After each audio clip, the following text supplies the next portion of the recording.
शैतानिर्रजीम बिस्मिल्लाहिर्रहमानिर्रहीम नहमदुहु व नसल्ली अला रसूलिल करीम इंशाअल्लाह माशाअल्लाह सुभानअल्लाह। आज का बहुत इंटरेस्टिंग टॉपिक है।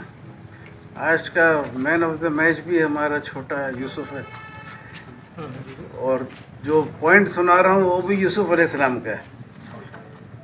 एक चीज़ है कि हम सब मुसलमान हैं माशाअल्लाह, अल्लाह पे ईमान रखते हैं, अल्लाह है, लेकिन कुछ लोग दुनिया में धैर्य बोला जाता है एथीस्ट, वो लोग ईमान नहीं रखते, और आजकल वो धैर्य लोगों का बहुत ज़ोर भी है, और वो गवर्नमेंट भी सपोर्ट करता है उन लोगों को।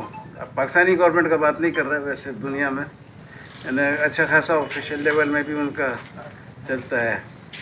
तो बहरहाल उनके लिए और पूरे दुनिया के लिए ये पॉइंट है कि कुरान और तौरात दोनों से साबित है एक दलील जिससे खुदा का वजूद टोटल साबित हो जाता है। वो ये है कि यूसुफ अलैहिस्सलाम के दौर में जो बादशाह था वो एक ख्वाब देखता है कि वो दरिया के किनारे खड़ा है और 7 गाय उसमें से निकलती है, और फिर दोबारा 7, पहले मोटी गाय निकलती है और बाद में 7 दुबली पतली गाय होती है, और दुबली पतली गाय जो है वो मोटी गायों को खा जाती है। और फिर वो सो जाता है, उसको ख्याल आता है कि ख्वाब देखा, फिर सो जाता है तो फिर दोबारा ख्वाब देखता है, तो उसमें 7 मोटी मोटी अपना बालें, और उसमें अनाज भी गंदम अच्छे से था, तो वो भी देखता है, और उसके बाद में देखता है 7 मुरझाई भी एकदम पतली पतली बालें। तो फिर वो इसका ताबीर सुनने के लिए लोगों को बुलाता है महल में, तो बहुत लोग आते हैं लेकिन कोई भी इसका ताबीर नहीं दे सकता। तो वो जो इसके दरबार में एक बंदा था, वो यूसुफ अलैहिस्सलाम से पहले ताबीर ले चुका था, वो अपना ख्वाब सुनाया था, तो बोले थे तुम बादशाह के पास काम करोगे, ऐसा कुछ है।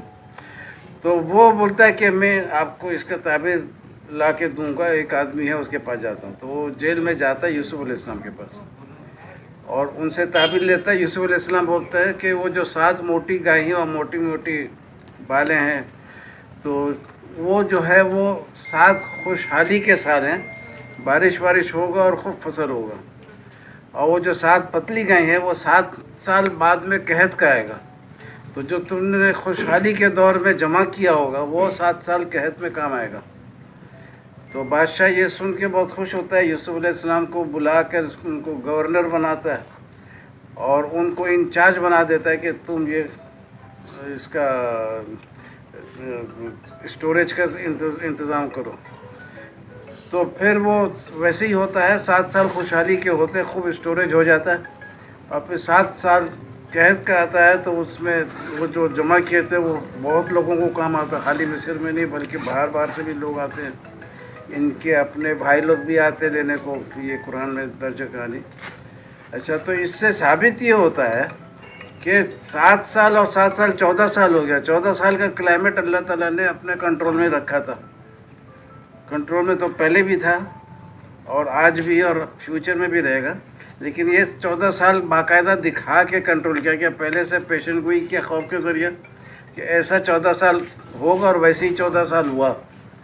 तो अब इससे अल्लाह का वजूद साबित हो गया, लेकिन हतमी साबित होने के लिए धैर्य लोग बोलेगा कि ये तो झूठा कहानी है, वो तो ना कुरान को मानता है ना तौरात को मानता है, बोलेगा ये झूठा कहानी है। तो उनकी खिदमत में ये एक बहुत खूबसूरत पॉइंट है कि फ़िरौन जब मूसा अलैहिस्सलाम का पीछा कर रहा था, तो वो पीछा करते हुए पानी में डूब गया था। تو ڈوبنے کے بعد وہ ایمان لا رہا تھا، لیکن اللہ نے بولا کہ تم زندگی بھر شرارت کر کے گزارے، تو اب تمہارے جسم کو محفوظ کرتے ہیں آنے والے نسلوں کے لیے نشانی بنانے کے لیے۔ تو وہ ڈوب گیا تھا، پھر اس کا لاش محفوظ کیا، لیکن کہاں تھا کیا تھا کسی کو خبر نہیں تھا۔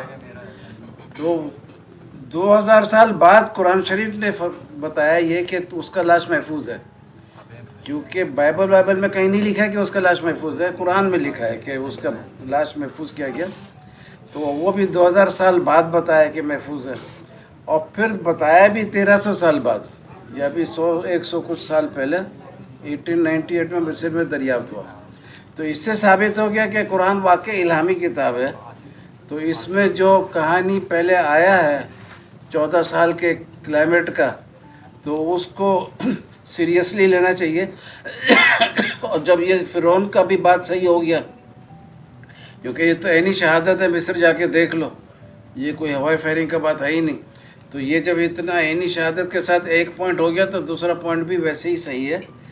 اور اس کے ساتھ میں آپ سب کو اس دلیل کے ساتھ زندگی گزارنے کا اللہ توفیق عطا فرمائے، اور آپ کے ذریعے بھی اسلام کا بول بالا ہو۔ اللہ حافظ۔